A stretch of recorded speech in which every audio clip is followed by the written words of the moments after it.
ఇది నేను ఒక చట్ట ప్రకారంగా లా అబైడింగ్ సిటిజన్ లాగా నేను కంప్లైంట్ ఇచ్చాను. నేనే స్వయంగా వచ్చి ఇచ్చానండి. I mean ex minister. అంతేకాదు నేను న్యాయవాదిగా కూడా పనిచేశాను. లా తెలుసు నాకు. నేనే స్వయంగా వచ్చి కంప్లైంట్ ఇస్తే they have not taken care. అందువల్ల మీరు చట్ట ప్రకారం నడుచుకోవాల్సిన బాధ్యత మీకుందని నిరసన తెలియజేయడానికి వచ్చాను. ఇవాళ చెప్తున్నా, నాకు ఆ కన్సర్న్ SHO CI నాకు చెప్పారు, వితిన్ 2 days ఆ కేసులు రిజిస్టర్ చేస్తామని చెప్పారు.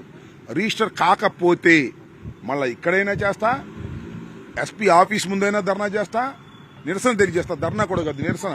నలుగురైదుగా వచ్చాం, ఎక్కువ మంది రాలా, మేము జనాన్ని పోగేసుకు రాదలుచుకోవాలా. తర్వాత DGP ఆఫీస్కైనా వెళ్ళి నిరసన తెలియజేస్తా, హోం మంత్రి దగ్గరికైనా వెళ్ళి నిరసన తెలియజేస్తా, ముఖ్యమంత్రి దగ్గరికైనా నిరసన తెలియజేస్తా.